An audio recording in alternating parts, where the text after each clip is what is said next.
Oh, sweet. Recording in progress. Hi, everyone in the recording.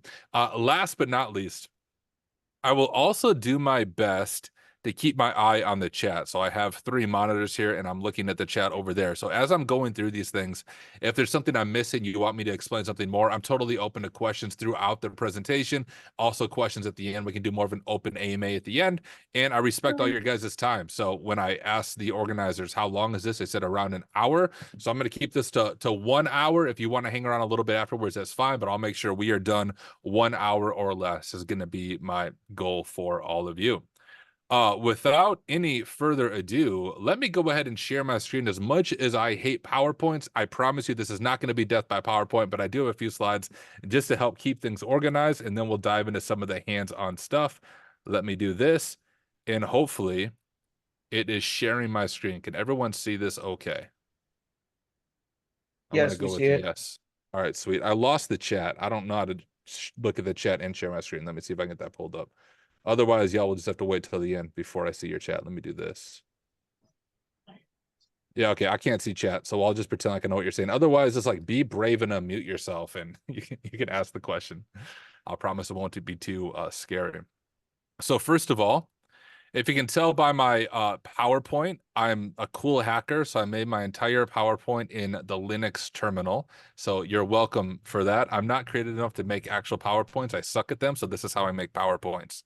So, Kat, number one, like, what is a CVE? So, starting with the basics, I know everyone has different experience level. It literally stands for Common Vulnerabilities and Exposures, also known as 0 days. So, I'm guessing you've heard the term 0 day before. A 0 day is simply a vulnerability in the software that has not yet been reported, has not been disclosed, has not been patched.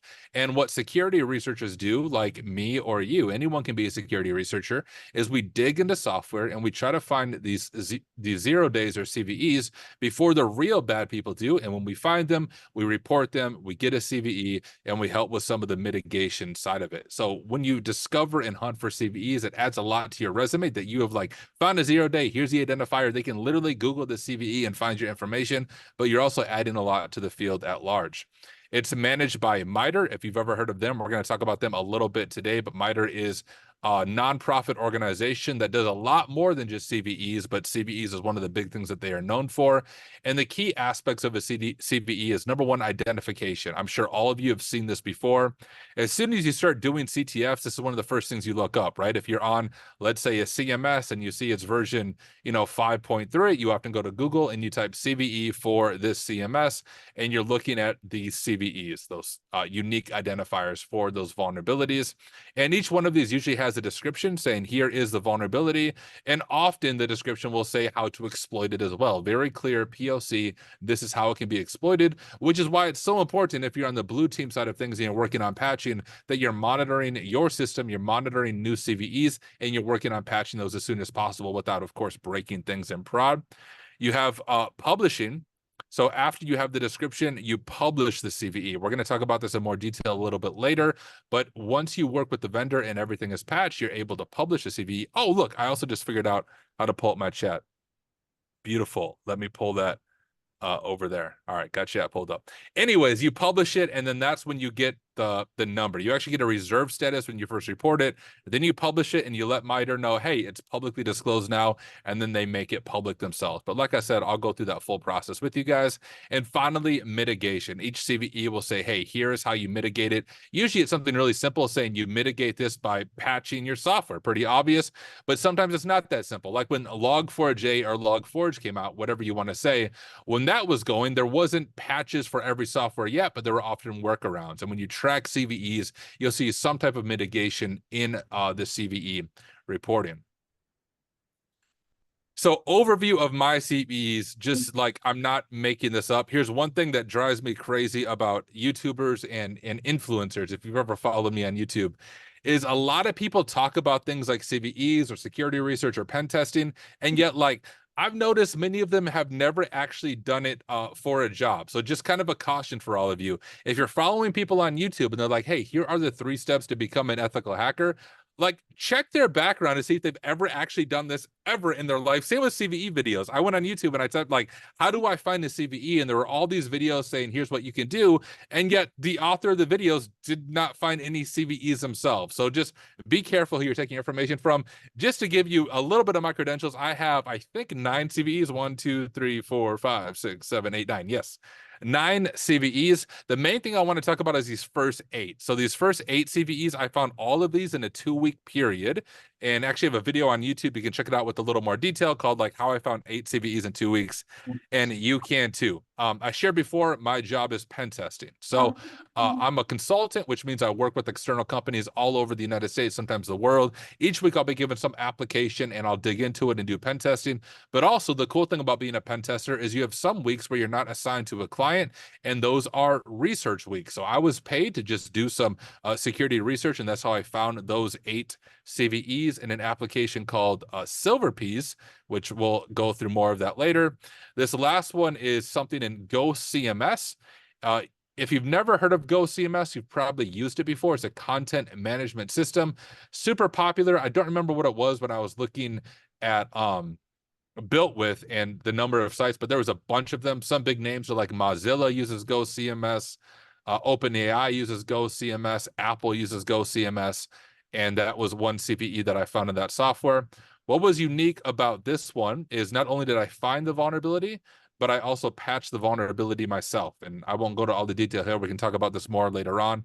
I also have a video about that, but found it, did a code review on it because it was open source, and then patched the vulnerable code, opened a pull request, and then they approved it. So I found the CVE and I patched my CVE. So that was a lot of fun learning what it was like from a developer standpoint, which, spoiler alert, it was way harder to patch it than it was for me to find it. So for those of you, once again, on the blue team, you're managing CVEs, you're a developer, huge kudos to you. The people who get all the credit are the ones who find it, but really the people who actually patch it, those are the real heroes in my opinion.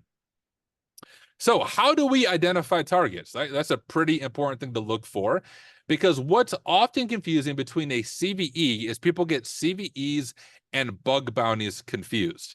Now, a bug bounty, I've done a little bit of that as well, but honestly, not that much. I think I've done, gosh, 3 or 4 bug bounties. Probably my best bug bounty is on a website with, I think, around 1 million users at that time.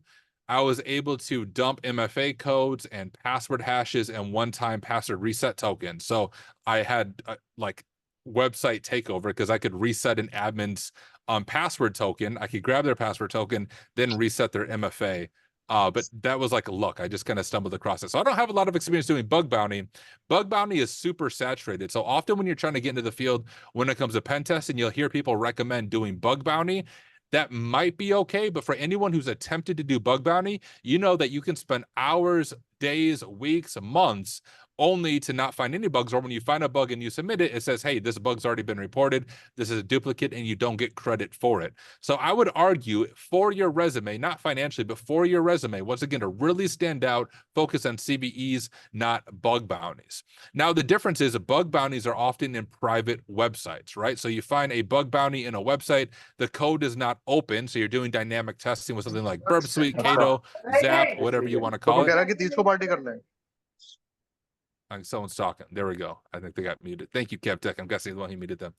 Anyways, bug bounty is in a private program. So if you go to HackerOne or something like that, you're looking at all these websites. Those are not CVEs because it's not an open code base. It's not code that's actually out there. Every once in a while, it will overlap if they're using a CMS that is open source, but just know bug bounty and CVEs are 2 different things. If you find cross-site scripting in a private website, that's not eligible for a CVE. You do not report that to MITRE. That's just for that private party that you report. So happy to explain that more later on if there's confusion on that, but the big thing you need to know, bug bounties, CVEs, not the same thing. When it comes to a CVE, here's what to look for. Number 1, open source. Open source simply means that you can look at the source code. You can see that on GitHub as a good place to start, but open source, a place where you can actually review the code. So you think about Go CMS, for example, is open source. Right now, you can go to Google and type in Go CMS GitHub, pull up their GitHub and you can actually go and review all of their source code on their website. It is not closed source. So that's the first thing to look for, something that is open source. The second is something that is actively maintained. This is important because when people get into CVE hunting and they're looking, for example, at GitHub, they'll find projects and the last pull request was 10 years ago, 11 years ago, 12 years ago. All right, you might find a vulnerability in it, but it's not actively maintained. No one's probably using it, and it just honestly doesn't matter that much. And here's the other difficult thing. When you find a vulnerability, you report it to the developers. Well, if the project doesn't have any developers, it's kind of hard to, report a vulnerability to developers who do not exist. So number one, open source. Number two, actively maintained. And number three, prior CVEs. And if I can, let me see if I can pull up my VM right here. So I'll just give you guys an example of this. Here's the room we're going to do later. But if I go to Go CMS CVEs, for example, this is what I was doing. If I was looking into Ghost, here's actually the CVE that I found right there. But we have CVE details here. And I want to know, hey, does this open source software have any previous CVEs? And the reason I'm checking that is because if they have prior CVEs, it means the developers actually know what a CVE is, and they're willing to work with CVE organizations. So if we were targeting Go CMS and we said Go CMS CVEs, this would be a valid target. The other thing we didn't know is it open source? And one quick way to do that is just to type GitHub. So if we go to Go CMS GitHub, we can click their GitHub right here. And you can see all their source code is available for us to look at. So we could dig into this a little more. We could pull it down locally. We can manually review the code. But so far, so well. It is open source. It has at least one prior CVE. And is it actively maintained? Well, yes, because we can see the last commit was 5 hours ago. And we can look over here, right? 4 months ago, 9 months ago, last year, 2 weeks ago, 3 days ago. So it's actively maintained, it's open source, and it has at least one prior CVE. So that fits the resources or the targets that we would be looking for.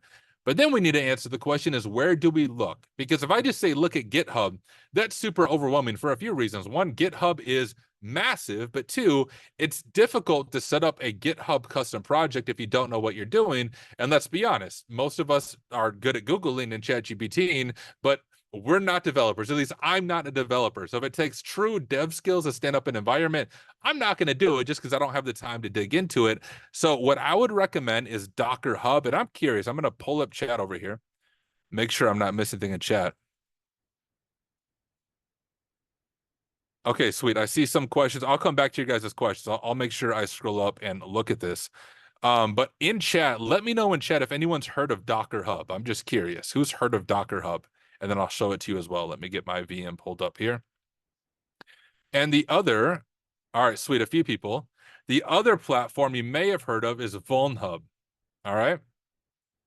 How about this? Who's heard of VulnHub before? Let me ask that question. VulnHub is sort of like before there was a TryHackMe and before there was a Hack the Box, you had VulnHub. VulnHub is still active now, but if you go on a platform like TryHackMe or Hack the Box, what it does is it hosts the vulnerable machines in the cloud so that you can jump on a VPN and then access it. Well, you can also download mini virtual, or not virtual machines, vulnerable machines locally, and that's what VulnHub is, right? If I click one of these, I can usually download the .ova, I can add it to VirtualBox, and I can do some pen testing or CTFs locally. Well, Docker Hub, I want you all to think about Docker Hub like VulnHub, right? Docker Hub is not intentionally vulnerable images, but it is images, and I literally treat Docker Hub like it's a CTF platform. Now, you've probably heard of Docker. Docker is containerization, just a big word.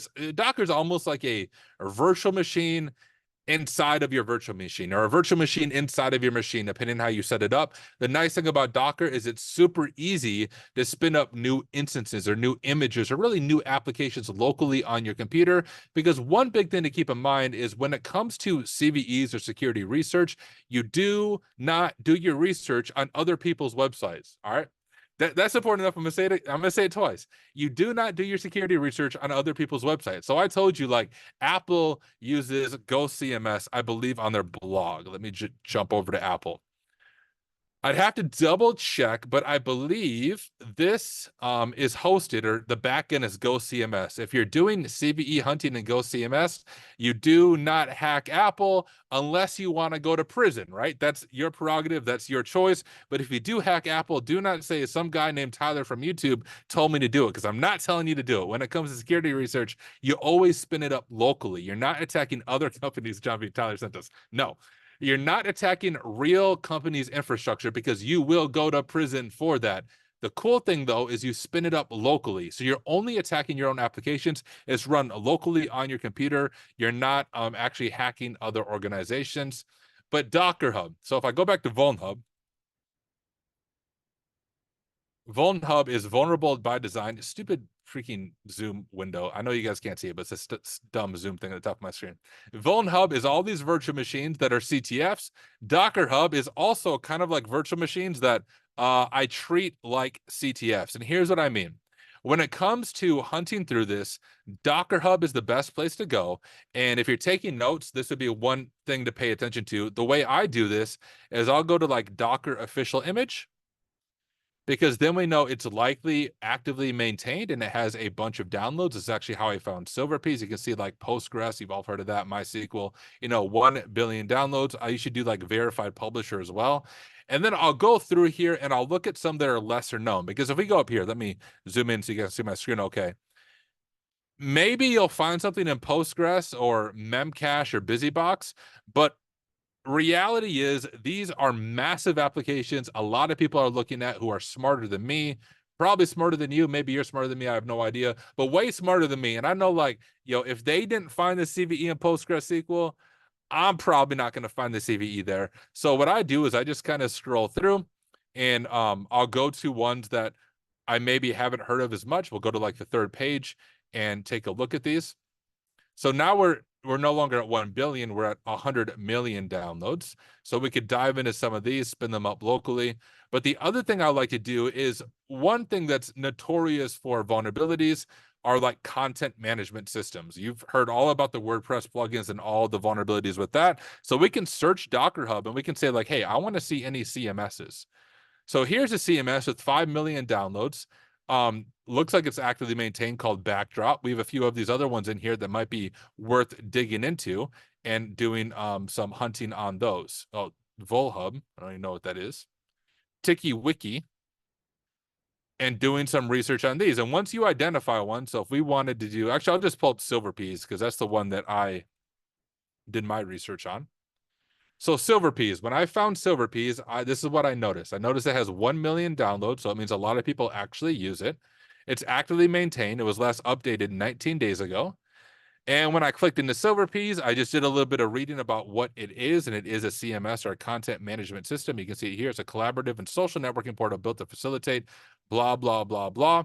The other nice thing is how to use this image. It explains what you need. But even better, if we scroll down right here, this is the beautiful thing, y'all, about Docker Hub, is most of the images, at least the good ones, you can literally just script kiddie your way through it. So even if you don't know what you're doing, you can copy this, right, and paste it into your terminal after you install Docker, and then copy these instructions literally word for word. You can copy that, paste it in, copy that, paste it in, literally set up the database exactly how they outline it, and then finally do this. So within about 3 commands, you could have a full local instance of Silverpeas running that you can then do research into in order to find CVEs.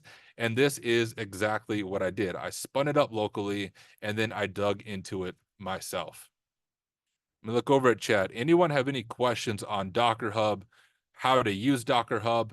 I won't explain how to set up Docker, but you can just like ask ChatGPT, how do I set up Docker? And you'll be able to figure it out. Oh, you had a question on Docker already. Oh, sweet. I see polls on Docker Hub. Does it function like GitHub, or are those poll numbers on the right column implying polls into GitHub? So it does function sort of like GitHub, but the polls in GitHub, you usually open a pull request to like patch or make a change. The polls on here are just people pulling down the image to use it themselves, if that makes sense. From where to learn Docker, the best place to learn Docker is just ask ChatGPT. Legit, like don't underutilize ChatGPT or AI. You can ask ChatGPT, hey, give me a quick tutorial on how to use Docker, and you could be up and running with Docker in 10 to 15 minutes using ChatGPT. If you want to go a little more in depth, if we go over to Try Hack Me, since I already have it open, let me pop open here. And on Try Hack Me, if it will load, first, if you don't use Try Hack Me, you should. Try Hack Me is an incredible platform. Even if you don't want a subscription, there's a lot of free resources. But over on Try Hack Me, if we want to go over and search, we can just type Docker here. And we have a room on intro to Docker. We're going to get hands-on with creating and building and deploying Docker containers. And then Docker itself can have vulnerabilities, right? So we have some container hardening, container vulnerabilities, intro to containerization, the Docker rodeo. So a lot of stuff right here on Try Hack Me. Chris said, what do you mean by the image on Docker? Is that like the same image used to spin up a Kali Linux on a VM? It's an image used to set up the software we want to pen test? Yes. That's almost like an oversimplification, but I think for our purposes, that's a good way to understand it without going into detail on how containerization works. I like to think about Docker as a virtual machine inside of your virtual machine, because I can host it here. It's containerization or virtualization inside of whatever platform you're running, and it's contained inside of that. So in the same way, like right now, I am sharing my screen from a Parrot OS virtual machine. This isn't my host machine. This is its own contained machine within my host machine. Docker is like its own contained little application within a larger application. Is the explain like if I'm ELI5 version of what Docker is. Let me jump back over to my PowerPoint. Any other questions on that? Happy to ask them. But yeah, Jeremy Cook's right. Lots of YouTube videos available. If you don't know something, YouTube it and you will be able to figure it out. So that's Docker Hub. Treat Docker Hub like Vuln Hub. It's not meant for CTS, but treat it like a CTF, because when you find a vulnerability, you can get that CVE and it's going to look amazing on your resume. So how do we report CVEs? When you find a vulnerability in open source, if it's something even as simple as stored cross-site scripting, you report it. So first you work directly with the vendor. So if we use Silverpeas as our example, let me go to this. We can just type like Silverpeas, maybe Peas vulnerability report. There's actually mine right there. I think what I did, each application's different, and that's kind of the tough part about applications. I looked up the developers' names right here on their website and I found their emails and I just sent them an email. But other ones like GoCMS actually has a way of reporting vulnerabilities. It all just depends on the platform, and I'll show you exactly how I did it with Silverpeas. But just know you work directly with the vendor, you report it to them first, and then they're, at least from my experience, quite responsive at that point.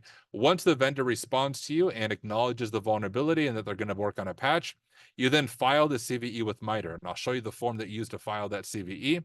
But you file the CVE with MITRE, they will give you what's called a CVE in a reserve state. So you'll get a CVE identifier like CVE 2024 123456, and it's in a reserve state. Once it is patched, you do a public disclosure. And once you do the public disclosure, you let MITRE know, you fill out the form again saying, hey, I disclose this publicly, and your CVE goes from being a reserve status to an active status. And that's when anyone can Google your CVE and be able to find it. And you can see the update the MITRE form with the disclosure. Chris said, do you have a recommended format by which to submit the vulnerability to the company? Is there a common or expected format in which a document is submitted to the company the vulnerability they ought to patch? It all depends on the company. What I did is I made a walkthrough video. So I just used OBS like I'm doing now, shared my screen and say, hey, I found this vulnerability in your software. Here's a very clear walkthrough video, included a clear POC in the submission as well. So the more that you can do to make it easy for the developer to acknowledge your vulnerability, the better. So the more details you can add, the better it will go for you. Here was my email that I sent over to Silverpeas. So, hey, Miguel, David, and Johan, that's the developers' names. I'm a security researcher. During an assessment, I discovered vulnerabilities in the Silverpeas application, specifically the latest version. Is there a secure channel to report this to your team? I was not sure if the issue tracker was public and did not want to disclose these outside of your team. They got back to me the next day, automated their security team so that I could report these privately so that other people wouldn't see them. But that's exactly what my email looked like. My initial email was just reaching out to them. They gave me a secure channel, and then I reported those vulnerabilities to their team. So resources for learning. If you want to get started with CVEs, most of the time you're looking at web applications. So good web app pen testing skills is what's going to come in handy for you. And resources for learning. Number one, the Bug Bounty Hunter path on Hack the Box. I'm not sponsored in any way by Hack the Box. If they wanted to give me money, I'd take it, but they haven't given me any money yet. Matter of fact, I've been giving them money constantly. But the Bug Bounty Hunter path, this is Hack the Box Academy, not their main Hack the Box platform. But the Bug Bounty Hunter path is amazing, super hands-on, super practical. And if you go through that, honestly, after you're done with that path, or even while you're working through that path, you're at a high enough skill level to go to Docker Hub, pull down some Docker containers, and you will find vulnerabilities, you will find CVEs, and you'll have better chance doing that than you do doing bug bounty. And then also Web Security Academy. This is a free academy by Portswigger, the people who make Burp Suite, that also goes into quite a bit detail on finding web app vulnerabilities. My number one, though, Bug Bounty Hunter path, I found that more helpful than Web Security Academy, but both are really good. And I can actually show you guys that real quick. Just don't tell Hack the Box I did it, because I don't know if I'm supposed to share all of this. I'm going to, let me see if I can, I'm going to stop sharing my screen, y'all, just for a second while I log into Hack the Box, and I'll go back to sharing my screen.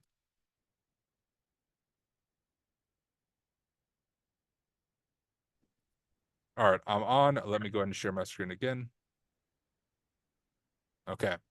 You guys all should see my screen now. So once again, this is different than the main Hack the Box platform. This is their academy, and it does cost some money. If you do have a student email, though, like a .edu, you can get a subscription for $8 a month that will give you full access to the bug bounty path as well as the pen tester path. But if I jump over to job role paths here, and we'll do the bug bounty path, which I haven't finished it myself. I'm working on the pen tester path, as you can see. But I'll just show you a little bit about what this covers. So even if you're brand new, it's going to go over web requests, intro to web applications, but all the way up to doing things like SQL injection, command injections, file upload attacks, server-side attacks, log and brute forcing, broken authentication, web attacks, blah, blah, blah, blah. I found the CVEs I was looking for actually when I was doing command injection type vulnerabilities. Additionally, one other shout out to this, on a real web app pen test, while I was going through the file upload attacks in the evening, I had an idea for a pen test during the day, and I was able to get full RCE on a legit web application for a client that other pen testers had overlooked for like multiple years. So I kid you not when I say Hack the Box Academy really is an incredible, realistic environment, and that would be a good place I recommend starting. Let me get, I lost the chat. Let me get chat pulled back up. And so that is the Bug Bounty Hunter path over on Hack the Box. That's the end of my presentation. So now I want to do a guided CTF with all of you, but it might take just a minute for it to pop up. So I'll take questions, but before I do questions, I want to send all of you this link so you can get the machine started. Let me go ahead and grab the invite link. Once again, you guys are all getting early access to a unreleased Try Hack Me room that will be coming out as an official challenge room in the near future. So I just dropped the link there. Go there, log into your Try Hack Me account. It shouldn't require a subscription at all. It should be completely free. If you don't have a Try Hack Me account or don't have a VM configured, that's fine. You can just watch me. It'll be interactive as we work through it together. But go there and go ahead and start your machine. You can see I've already done that. Where's the link? Where'd you put it at? I direct messaged it to Cherry. Why am I sending a message directly to Cherry? Let me do it again. Yeah, Cherry, I don't know why I DM'd you and nobody else, but there. Does everybody see it now in chat? Yep. Beautiful. All right. Go there, boot up the machine. It takes just a minute to boot up the machine. While you're doing that, I'm going to scroll back up to the top of the chat, and I'll see if there's any questions to answer. Chris said this: how long has it taken you on average to find a single CVE? From Chris. To answer that question, it all depends on the application. But for example, for Silver Peas, I had the first CVE, which is cross-site scripting, in, gosh, 5 minutes maybe. But see, I do this as a job, right? So I'm always looking at applications. But if I go to the blog real quick, and you can Google this and find it yourself. This is where I explain in detail all the CVEs that I found. But the main one that I talk about here is stored cross-site scripting and the messaging feature. I found this just within a few minutes because I noticed when I send messages, it shows it in HTML, and I'll show this to you once we open up Silverpiece. And I was like, oh, I can probably abuse that. And then I just weaponized cross-site scripting to basically give myself admin permissions when my message is viewed by the admin. And then from there, I had full read access to the environment as root. So the harder part is not finding the vulnerability, but many developers don't just want you, like, they don't want you just to submit a vulnerability. Yo, I can pop the number 9. Although that is valid cross-site scripting, that's not showing impact. So once you find a vulnerability, you want to take it to the next level and be able to demonstrate impact for the developer to give them reason to care about what you found. So other applications that are a little more secure, I didn't find anything. Like, I'll dig into it for a day or two and I don't find anything. I learned some stuff, but I don't find anything.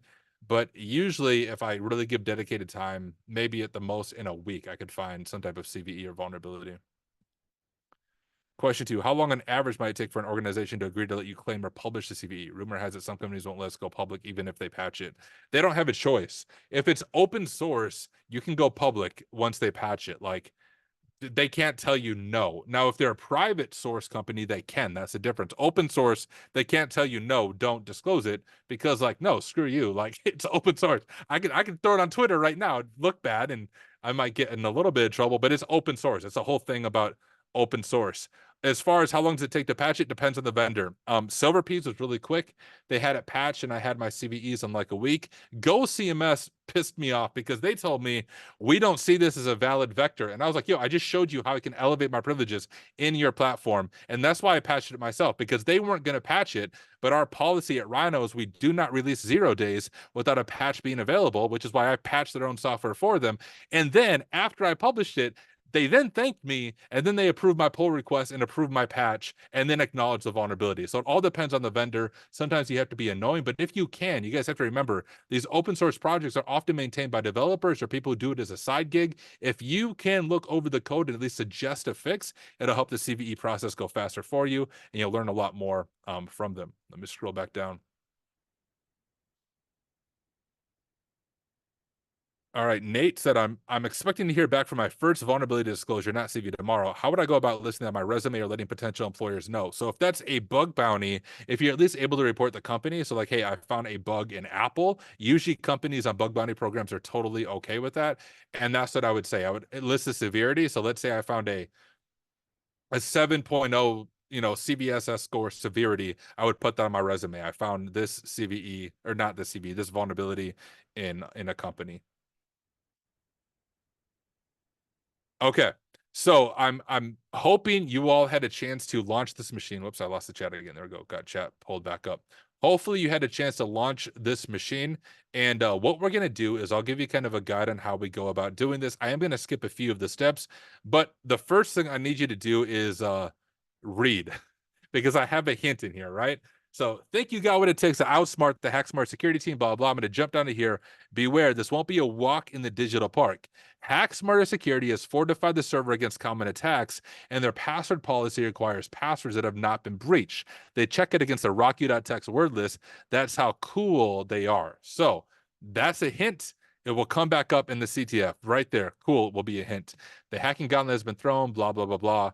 Can you hack it? So here is our IP. The first thing we want to do is make sure we can like actually ping it. So let me try that here. And I'll also zoom in my terminal so you guys can see it a little bit better. And I can. Now, the first step would be running an mmap scan against it, but I can tell you right now, port 22 is going to be running, which is SSH, and port 8080 or port 80 is going to be running and 8080. So we have 2 web servers on the machine. And let's go ahead and see what this looks like. One tool I'll introduce you to that might be a little bit new for you is something called Cato. Yeah, Jeremy, you're spot on with cool. Yeah, you got that. You're seeing the hint there. You may have used Burp Suite before. The thing that sucks about Burp Suite is if you do not pay for the Pro Edition, you only have Community Edition. And Burp Suite Community Edition rate limits you like crazy on any type of intruder attacks. So when I do CTFs or when I stream, I use Cato. Cato is a web proxy tool, sort of like Burp Suite, built from the ground up in Rust. And even with the free version, there's no rate limiting. So it's a little bit more accessible for people using Cato. So you can get Cato if you open up your browser and go to Cato. .io. You don't have to do it just for this machine, but here you can download it, check it out for free. You can also get a licensed version, which is pretty affordable.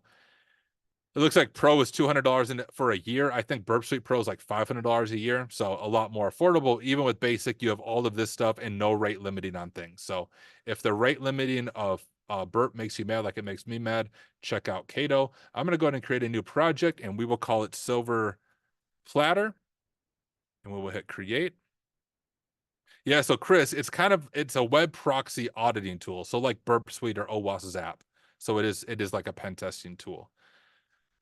I'm going to open up my browser. You can also just do it through Firefox, just like you may have heard with Burp Suite and OWASP app. And if you're lost right now, go to my YouTube channel and I explain this stuff in more detail. But I'm going to assume those who are following along have used a tool like Burp or Cato or Zap to do some of this stuff. So I'm going to open up the browser built in here. And with the browser built in, let's just go ahead and see what is going on at that IP. And what I'm going to do is add it to my Etsy host file. If you do CTFs, you probably do this as well. Etsy host in Linux is what resolves IPs to host names, just so you don't have to remember IP. So we'll do sudo vim Etsy host. And I was already, actually I was doing, looks like I was doing CyberLens. So I'm going to drop my IP in here, and then I'm just going to call it silverplatter.thm, and then we will save it. And I can ping it. Beautiful. All right, let's check out what's going on that website. So we'll go to http silverplatter.thm. And you can see here's my sweet Hack Smarter Security website. Right, we hack you before the bad guys do, blah, blah, blah, blah. But the hint that we're looking for is if we go to the contact page, it says, hey, if you'd like to get in touch with us, please reach out to our project manager on Silverpeas. His username is ScriptKitty. So with that information, we know that Silverpeas is running on this machine, and we have a user named ScriptKitty. Now, Silverpeas runs by default on port 8080, so this isn't like a weird rabbit hole. But if you just go to 8080, it's not going to load because you have to read the docs, right? RTFM, I won't say what that stands, but read the manual when you're doing pen testing or any type of security research. The manual will tell you have to go to /silverpeas and go to the web root directory. So let's go to that. And here we go. We have a login and we have a password. But here's a crazy thing, guys. When this room was going through QA at TryHackMe, so TryHackMe is a QA process where people will test the room. One of the QA testers found another CVE in Silverpeas that's a score of 10.0. It's full unauthenticated account takeover of an admin account. And these are the kind of things you can find. So like he just found this and reported it. It's now been published and patched, but this version of Silverpeas is vulnerable to it. So this isn't part of the CTF, but I want to show this to you guys because any of you could have found this, and I'll show you how simple it is and how crazy this is. So there's a default account on Silverpeas called the Silver Admin. I think it's capital like that, and the default password is Silver Admin. But like any good developer, I turned it off so that wouldn't work. But if we do Silver Admin, and I'll just do like test as my password, I'll open up Cato. I'm going to turn on queuing, jump back over to here and hit login. He found this on accident when he was QAing the room, that if you guys can see down here, if you remove the password field, it fails open and it will just authenticate you. And then he went over and found a public instance of Silverpeas, which I don't recommend, but he did that to test it. And he was able to log into another organization's Silverpeas instance as Silver Admin, which is the highest prived account. Let me see if this worked. Oh, I think it might be. Is it Silver Admin like that? Now I need to check myself. Silverpeas, Silver Admin default. You have to get the spelling right on it. And, if I could type, that'd be a good starting point. All right, so default credentials. No, it is Silver Admin. Let me try that again. Silver Admin test. Unless I disabled this account and don't remember doing it. Let me try this one more time. Otherwise, we can abuse the ScriptKitty account with this vulnerability. All right, well, let's try ScriptKitty. Oh, So letting me in. Oh no, it did work. There you go. We just authenticated. You can see that Silverpiece is developed by French developers. So hence the French, but you can change the language when you set it up. But this was a CVE that, once again, a TryHackMe QA tester discovered and reported, and it's full unauthenticated account takeover. You could take over any Silverpiece instance with this CVE, but that was how simple he found it. Literally just experimenting with the login screen, he found an authentication bypass. But let me go ahead and log out, and I'll show you the intended way of doing it. If we went back to the room description, you can see that I said that they don't think using breach passwords is cool, which should be a hint to use a tool called Cool, C-E-W-L, which just goes across the website and pulls down any common word that's there. So let me show you how to do that real quick. I'm going to go ahead and CD over to oh, I don't have a directory. Make directory for, TryHackMe. We'll make a directory for Silver Platter. And then if we run Cool with just H, you can see we have a bunch of options that we're going to do, but we're just going to pass it a URL, and it's just going to pull down all the words that are on the website. So we can do cool HTTP silverplatter.thm. And it's going to give us all of these different words. And if we just copy this, shouldn't be too many. There we go. I went too high. We can copy this. We can go over to Cato, and let me do a login attempt with Script Kitty. I think that was his name. We'll do test for his password. We'll go over to Cato. We'll turn on intercept. We'll jump over to this. We'll hit login. And I'm going to send this over to what is called Automate. So if you use Burp Suite Community Edition and you're super rate limited, this is the intruder version, and Cato is just called Automate. But we have Script Kitty, we have our password. We're going to mark this as our target that we want to do. And we can go over to our type of payload. We'll do a simple list, and we'll just go ahead and paste in all those words from Cool. You can see we have 344 words, and if we're doing this in Burp Suite Community Edition, it's going to take forever. But we'll go over to settings here. We can jump our number of workers, let's just say, to 30 to make it go fast without breaking the web application. And we will go ahead and click run. Chris said, how complex was it to set up Cato to be able to do these tests on the app? Cato is super easy to set up, and very clear install instructions on their website. You could have Cato set up and installed in like 5 minutes maybe. But there we go. It's already done. So once again, so much better than Burp Suite Community Edition. And then we can sort it by length. Let's see if there's anything interesting going on here. And when we sort it by length, we have one response that's higher than all the others, 899. And if we click that, we can see it's actually setting a login cookie. This one you can see is not setting a login cookie, but this with the higher length is setting a login cookie. And so we have the password right here is going to be the valid password. ID, I don't even know what that is, if that's a valid word, but that is the password for our user. So we can jump back over to here, put the correct password in, and forward our request, turn off queuing, and we'll see if this goes through. Oh, I think I broke it when I was brute forcing it. Let's try it again.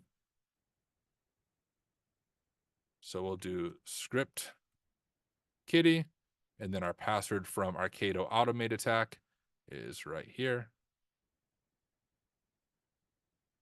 So we'll copy that, jump over to here, and see if we can log in.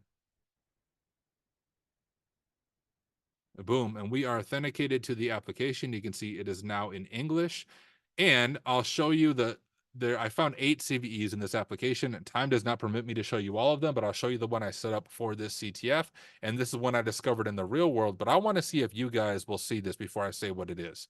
So when we open this up, one thing that should grab your attention is we have one unread notification. So let's click our unread notification, and it says game night by something, but let's click see more. And we have a notification from someone named manager.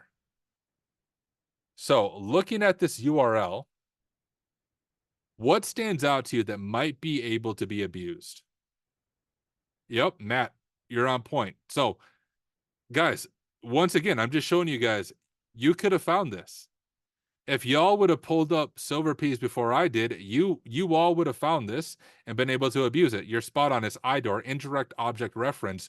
on the ID parameter. So when I was testing this myself, I pulled this up. I was just looking at messages and I thought, I wonder if I go to a different ID, if I can view other messages. And this is the valid CVE. I got a CVE for this. So if I go here, we'll just pull it up into a new tab so we're not in that restricted tab. Here is our message from manager. And I was like, all right, well, what if I set up some other users, send some other messages, and I go to that ID? So let me go to ID 6. And here you go. This is a message from the administrator to the manager. We can't see this, but this was not a message sent to us. It was a message sent from the administrator to somebody else. And by that, we were able to read sensitive information, right? We could also go like, let's just say 3. Same thing is going on here. Yo, are you online? Want to play some Onward VR, right? This is coming from the administrator to the manager, but I found this in Silverpeas and I got a CVE for it, treating Docker Hub like Vuln Hub. And of course, this part isn't super realistic. This is just for the CTF, but here we are given a username and a password. Come on, Tim, don't forget this password again, lol. So let's do that. Let's log in and I'll show you the rest of the CTF. Well, SSH is tim@silverplatter.thm. We'll say yes. Type in the password. And we are in as Tim, and we can cat user.text, and we now have the user flag abusing IDOR in a real world application based on a CVE that you all could have found. So if you read my blog from Rhino of all the other CVEs, guys, I'm not super smart. I'm just curious. And the fact that y'all are taking time out of your day on a Sunday night to watch this, you're also curious. Curiosity is what you need to be able to find these. Spin these up and check them out. But we have about 10 minutes. Let me just finish this CTF for you. One big thing when it comes to a CTF or a real world environment, once you get access in a Linux environment, is to do the ID command, because ID will tell you, hey, here is what groups you are in. So when I run ID, let me just look in chat. What stands out to you guys? Anything in here seem unusual? And if so, what? Yep, you're right. Nate McGraw said admin group has log access. Admin group. You guys are spot on. If you didn't know that, if we just went to like Linux admin group hack tricks, we can go to interesting groups. I bet it is in here.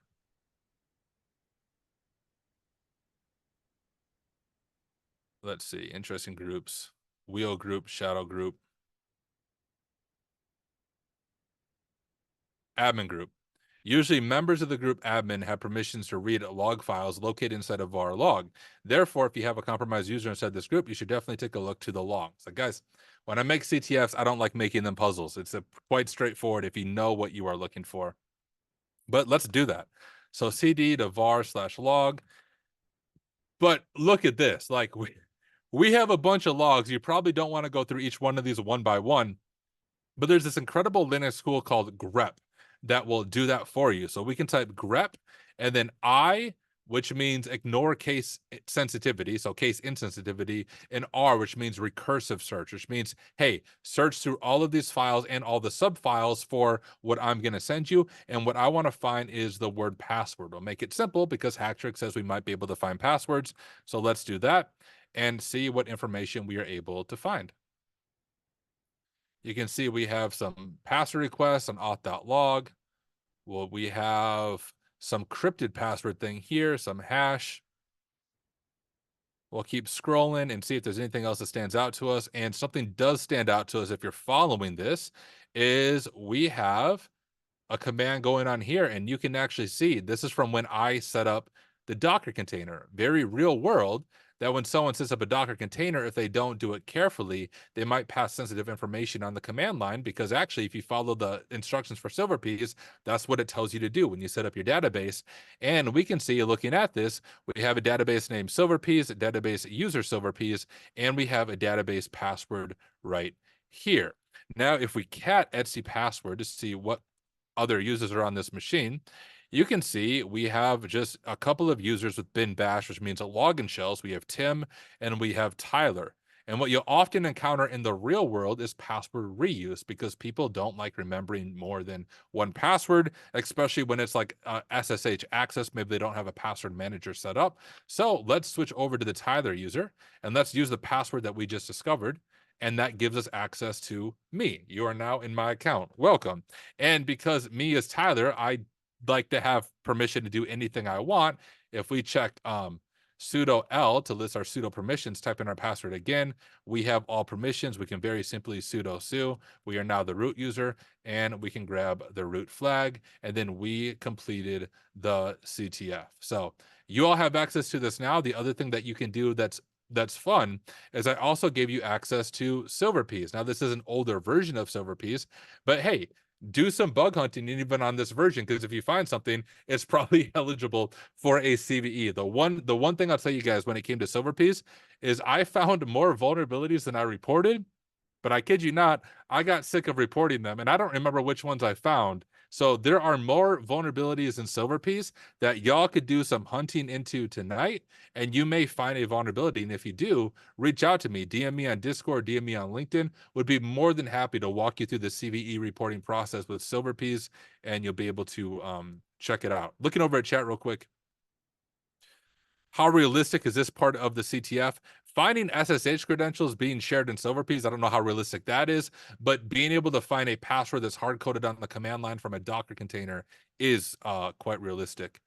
Reiner said, Tyler, this box is based on your 9 CVEs. It's based on my 8 CVEs. 8 of my CVEs were in CVEs. My 9th one was in Go CMS. But yes, it's based on those 8 CVEs. And if we pull it up, this one right here, this blog post, you can see my CVEs here. It is based on this CVE right here. Broken access control allows the attacker to read all messages. And you can actually see my official reporting of this. This is how I reported it. The notification message feature does not enforce access control in the ID parameter, allowing any user to read all messages. You can see me as the researcher. And to exploit this vulnerability, an attacker can use a script or burp suite intruder to view all messages by attacking the ID parameter in this URL, which is exactly what we just did in order to find those SSH credentials. Matt have said, how do you know when it's time to move on to a new application versus keep CVE hunting on the same application? That'll come with experience. But what I will say is if I've gone like 2 full days and I haven't found anything at all, I'll stop. There's no point of trying harder and banging your head against a wall. The difference between real applications and a CTF is a CTF, you know, it's vulnerable somewhere. A real application, it probably is vulnerable somewhere, but hey, you may not find it, and that's okay. But the other cool thing about real world applications, guys, is there's no such thing as a rabbit hole, because if you fall into a rabbit hole, that might be where you find a CVE. German says, who decides what CBSS score to attach to a CVE you discovered? MITRE does that. I don't do that. Is this a version of CVEs that you made, or is this their actual app? This is their actual app. I think CVEs 12 point, oh no, CVEs 6.3.2 or 6.3.1. This would be CVEs 6.3.1 in this CTF. All right, let me scroll up. Am I missing anything else? Let's go have a background data at Linux. I'm following this sometimes spent in SQL. You can use zgrep to look and compress files as well. Oh, nice. I didn't even know that myself. And yeah, just changing the number. I'm telling you guys, like, when I was here, I'll stop sharing my screen real quick. When I was just learning how to be a pen tester, right? I was doing stuff on TryHackMe and Hack the Box, and I thought there's no way real applications are going to have these same vulnerabilities. And what I can tell you by doing pen testing every single day and doing things like that is, yes, they are. Right? It just takes a little bit of time to set up the environment and do some digging on your end, but the digging really will pay off if you take the time to dig into that. Chris has a good question. I did say I would clarify this. He said, you mentioned you would clarify a difference between 2 things you mentioned at the beginning. I think it was bug bounty versus CVE. Yes. So a bug bounty is in a private application. So a good example of a private application would be, well, I've been using TryHackMe. So let's take TryHackMe for an example. I actually have found bugs in TryHackMe. I only need one more bug in TryHackMe to get the bug hunter path. So I think it's okay sharing that. But I have found actual vulnerabilities in the TryHackMe platform itself. Like I could exploit TryHackMe, right? And but I can't get CVEs for that because the code of TryHackMe is not open source. TryHackMe does not post their code for their website and how they do everything on GitHub. It's closed source. And I also can't even tell you the details because I'm bound by the bug bounty agreement. So I can tell you I found bugs in TryHackMe, but I can't say, hey, here's what I did, here's how I exploited it, because legally they could come after me because it's closed source, it's their proprietary software. I don't own it. It's not open source. We can't all look at it. Bug bounties as well usually come with monetary compensation. There's some programs that don't, but TryHackMe, for example, when I found bugs in TryHackMe, they patched the bug and they paid me money for finding the bug. They rewarded me for it.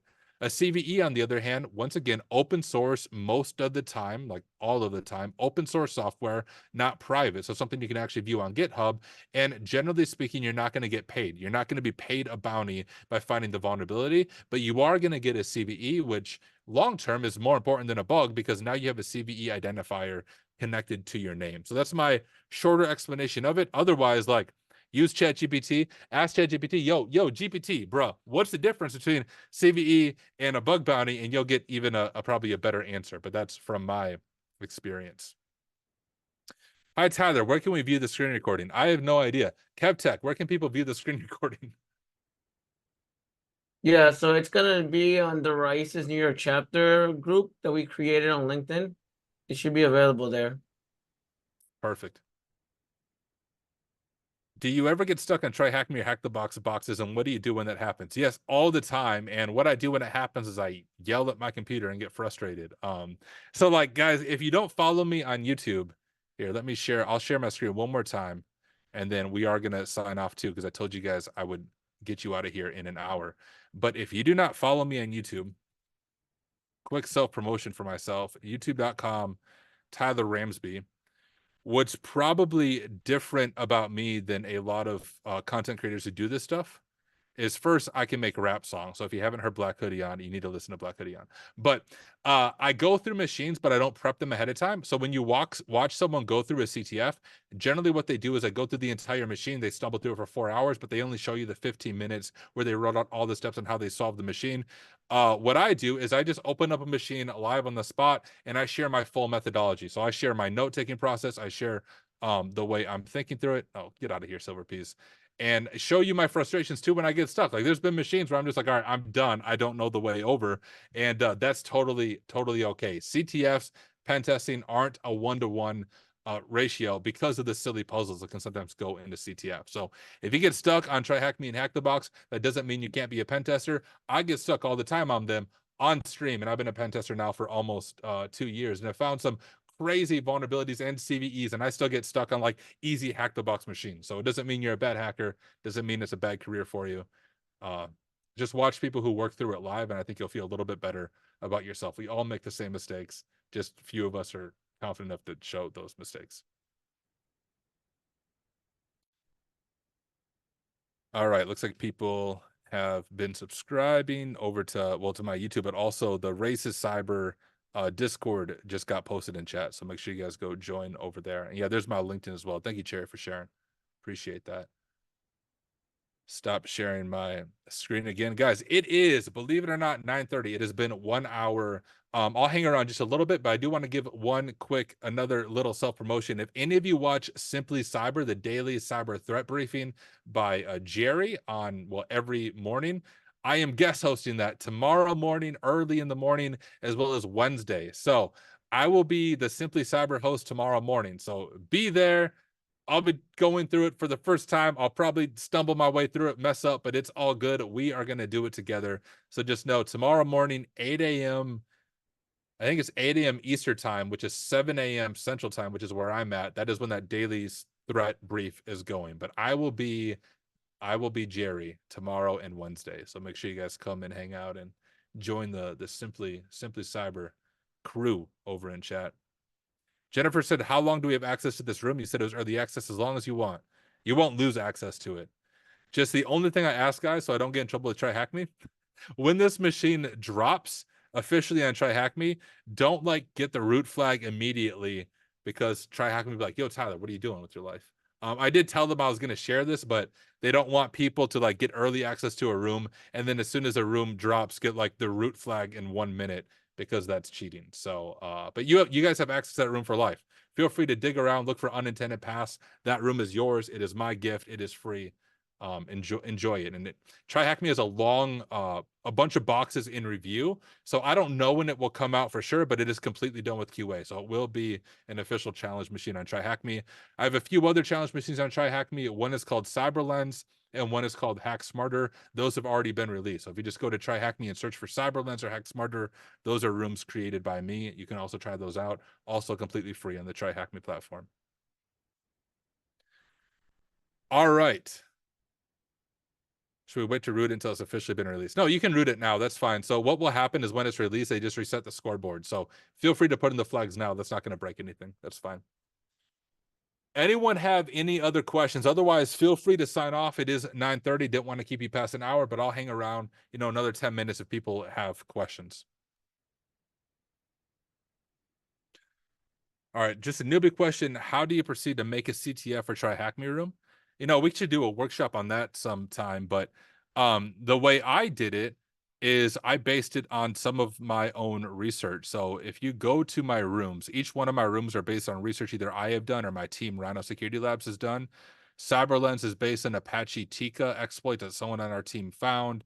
Hack Smarter is also based on a exploit we discovered and disclosed in an internal app, and then Silver Platter is of course based on CVEs that I found. So what's probably different between my machines and other ones is I try to make mine realistic. I hate like the CTF puzzle, find a freaking image, use steganography on it, and find a hidden code that you base 64 code. Like, that's not realistic. What are you doing with your life? So I try to make them more realistic, but I try to make machines based on my own research, and I'll just spin up like a Windows Server 2019 virtual machine, and I'll just configure the software on there. It's a lot of testing going back and forth. Probably the most difficult thing about making CTFs is being sure it can be exploited in only one way, right? So you actually have to develop your software with security in mind, because you want to stop unintended paths, but you need to have a vulnerable spot there as well. So if you've never created a CTF, you get a lot of experience being a developer or infrastructure, and gives you a good feel for what it's like to be on that side of the house. How do we become more cool like Mr. Ramsbey? First, you have to make rap songs. Second, you have to wear a black hoodie everywhere you go. My wife told me I needed new clothes, and I bought like 5 black t-shirts and 4 black hoodies. And now I wear the same thing every single day. She shouldn't have told me I needed new clothes, because I used to wear other colors. Pseudo RMRF, like stuff like that. If you just wear a cool shirt and or a black hoodie, you're automatically cooler than the other people who aren't wearing that. So that's my cool advice for you. Nate McGraw said, I'm interested in streaming retired Hack the Box rooms. Do you have any recommendations on streaming setup? Can you share your opinions on Parrot versus Scally? For streaming, guys, my streaming setup is pretty simple. I don't really have a good way to show it because it will freak out, but I just use OBS. OBS is open broadcast software. It's completely free to use. And for my webcam, I just use a Logitech C920. I'll drop that in chat. Why does it keep trying to direct message people? Here we go. Logitech C920. You can get my webcam for like $50 off Amazon right now. My microphone is a little more high end because I used to do music recording for people on the side, so the microphone's an overkill. But with like a $50 webcam and let's say a $100 USB mic from Amazon, you're ready to start streaming. I mean, your setup is good to go. My office is in an unfinished basement, and so like the wall behind me, guys, isn't even real. It's fabric. So other than that, it's insulation behind me, and it doesn't look cool. So I bought this fake brick wall off Amazon once again for like $30 or $40, and just bought photography things to hang up behind me. And then my kids had the idea of putting their pictures behind me as well. But like outside of this, like if I can show you guys my setup, I'm literally just in an unfinished basement. And even my desk, y'all, my desk is 2 6-foot folding white tables. So like it is what it is. It gets the job done. So fake brick wall, unfinished basement, 2 6-foot folding white tables. You don't need all the fancy stuff those streamers have. You just put something together and start streaming and start talking to people, and that's the way I do it. Also, don't feel like you need to know a bunch. When I started my YouTube channel, you go to the beginning, it's literally just me learning. I was like, I'm gonna stream and I'm gonna learn and just share what I'm learning. And I would just go through try hacking rooms like I do now. And in the beginning, there was only like one person, which was me watching on my phone, making sure the stream was good. And now when I go live, I have on average, 40 to 60 people who watch the live stream, and quite a few, I think like 16,000 subscribers on YouTube or 15,000, not quite at the KevTech level, but slowly working my way to the KevTech level. But just start. The hardest thing is just getting started with some of that, and being okay not knowing the answers. Like live streaming is intimidating, especially when you live stream going through a machine live. But I think it helps people just feel more comfortable with you because you don't come off as super elite hackery, because you do the same thing other people do. You try to copy from your terminal, you do Control C, and you close the running process. We all do that. It's just few of us are willing to show that while we're streaming. I think there was another question. Oh, Parrot versus Kali. Use whatever one you want. I use both. I don't have a preference. I right now I've been using Kali, or not Kali. I've been using Parrot just because I like to change it up randomly. I also use Linux Mint on my other computer. So my personal computer over here uses Linux Mint. My VMs for hacking are usually Kali or Parrot, and my work computer runs Ubuntu. So I use a bunch of different distros. It's all Linux. You can install all the same tools on any of them.